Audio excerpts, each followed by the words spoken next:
Eu comecei gravando para os outros, né? Eu sou primeiramente guitarrista e violonista. E aí eu sempre toquei na noite. E acho que a maioria do pessoal que trabalha com produção musical também foi assim, né? Hoje em dia.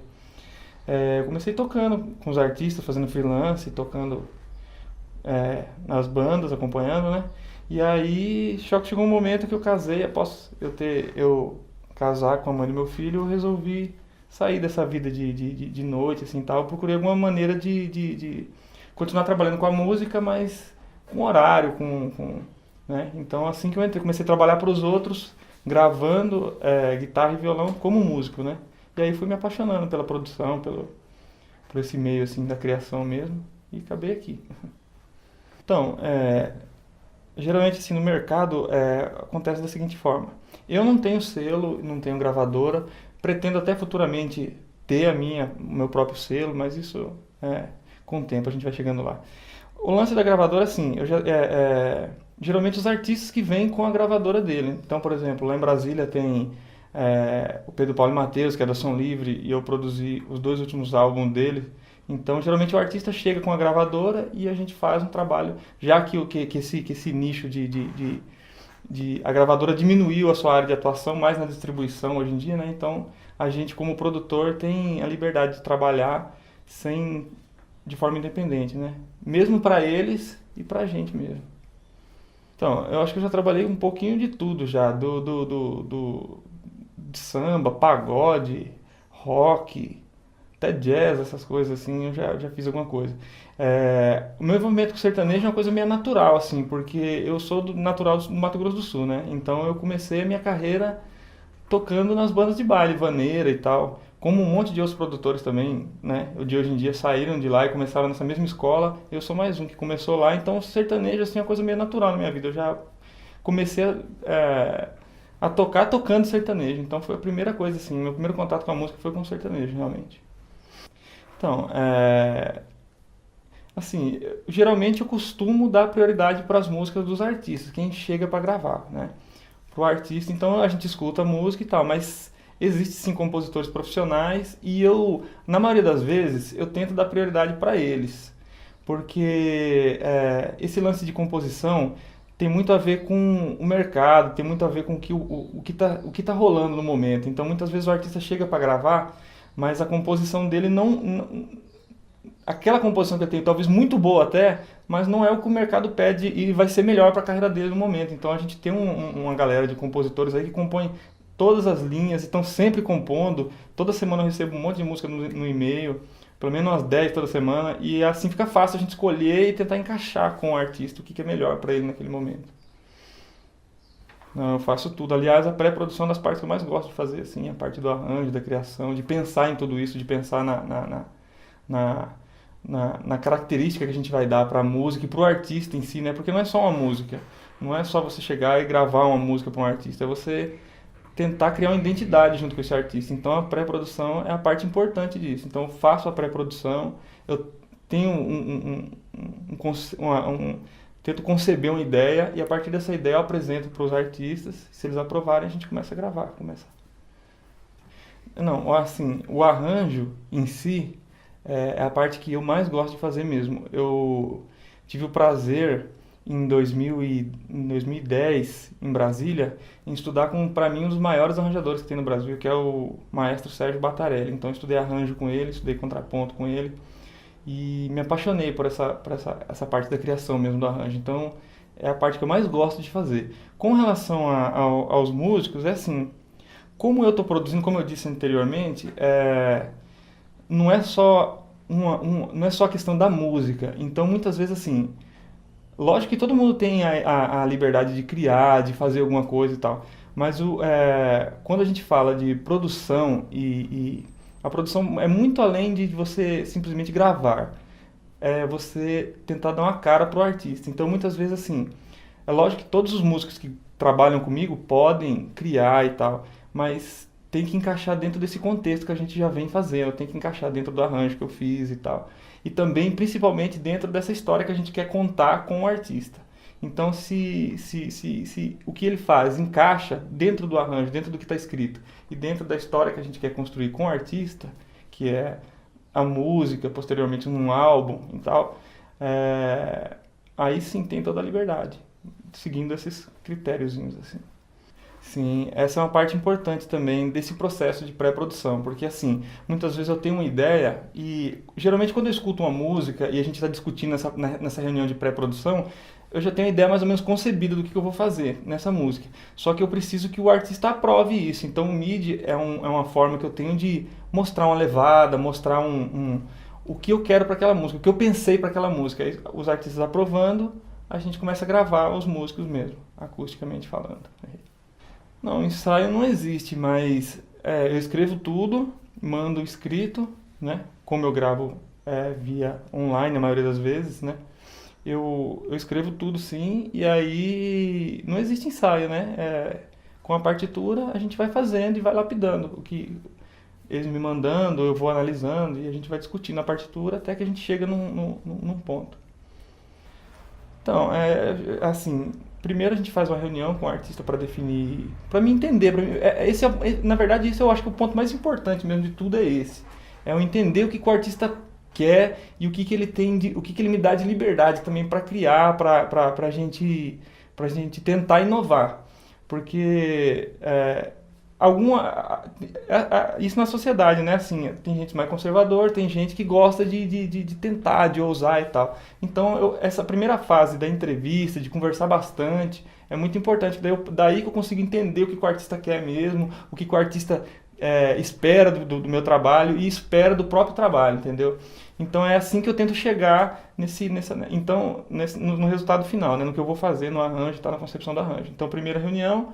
Aí, depois que eu entendi, que eu montei na minha cabeça mais ou menos isso, eu faço essa pré-produção, eles aprovam e a gente grava. Após a gente gravar, gravo voz, a gente mixa e eu entrego, masterizo, né? Entrego o trabalho.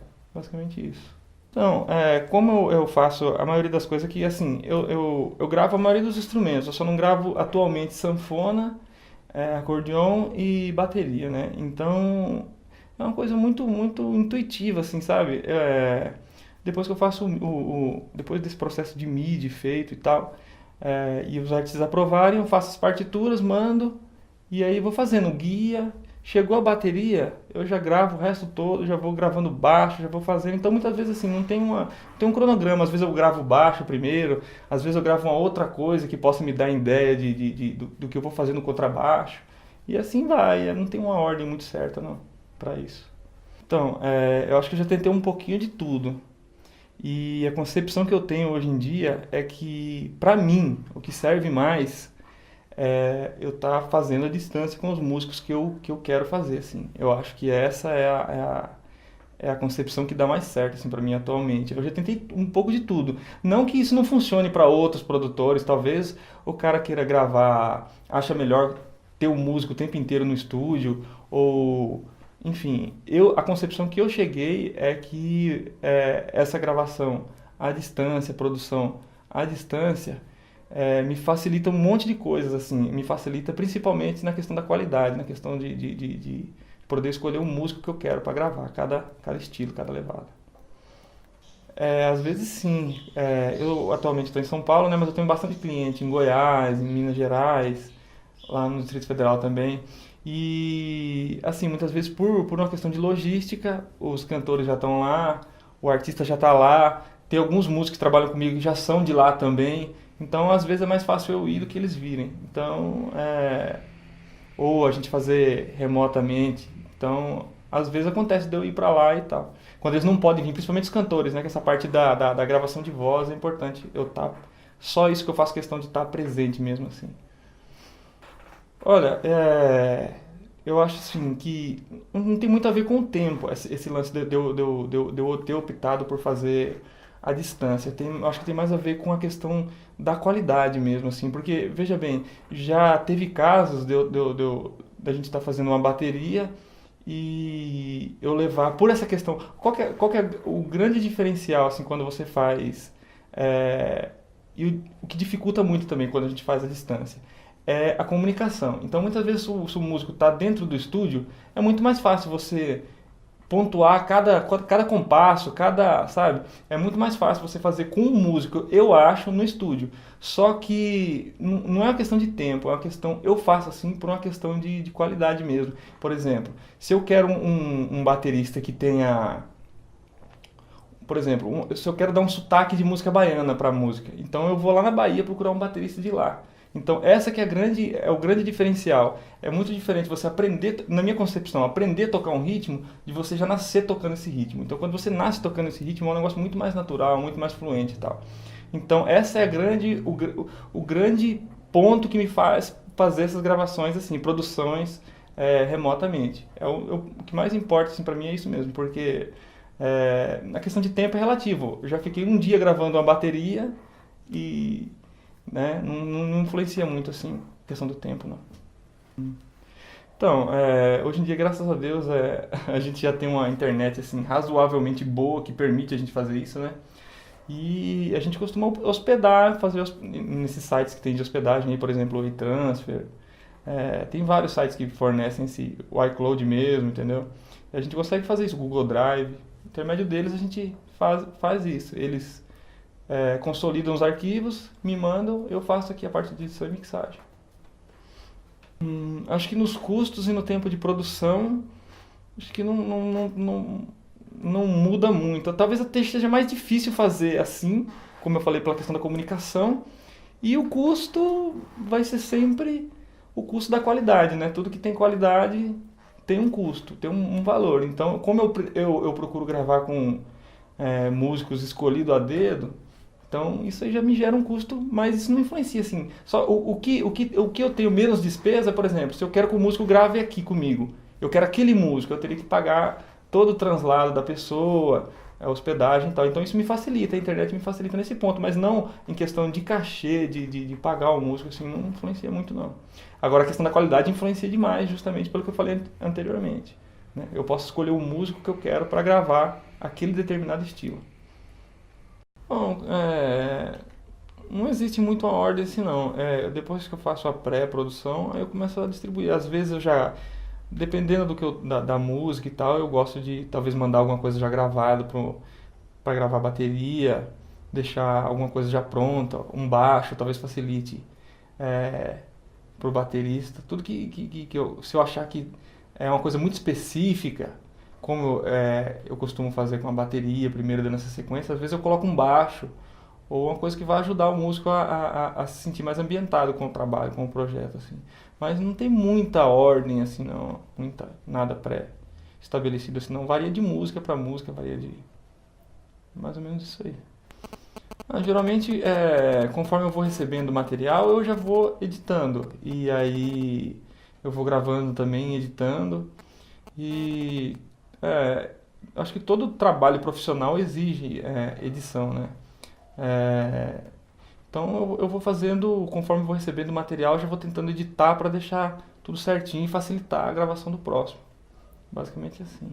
É, eu faço, após a masterização, eu faço uma audição junto ao cliente e aí entrego um MP3, um arquivo WAV e a partitura da música, caso eles queiram passar para a banda ou queiram, né? Às vezes até um VS, se for o caso, se eles acharem que é necessário. Acho que é o melhor possível, né? Não tem como você fazer música e não ter uma relação de amizade, de proximidade com quem você trabalha, assim. Acho que uma coisa está bem ligada à outra, né? Quando eu digo que eu costumo fazer essas reuniões no começo bem demoradas, é justamente isso. É tentar me tornar mais íntimo possível do cliente para me entender o que eles querem e tal. Então acho que a amizade e tá totalmente ligada à música. Acho que não tem como a gente separar. Fazer música de amizade, assim e tal. Olha, atualmente eu mesmo estou mixando, estou masterizando, mas quando eu terceirizo, eu tô do lado fazendo junto, então não tem muito também um critério para isso não. Eu geralmente gosto de acompanhar todo o processo, então se eu terceirizo essa mixagem, eu tô do lado também fazendo, só tô terceirizando o comando mesmo, assim, vamos dizer, só o mouse, mas o conceito continua o mesmo e a atenção continua a mesma sempre. Thiago, não, se precisar, tamo junto aí. Sabe que você pode contar sempre. Um abração.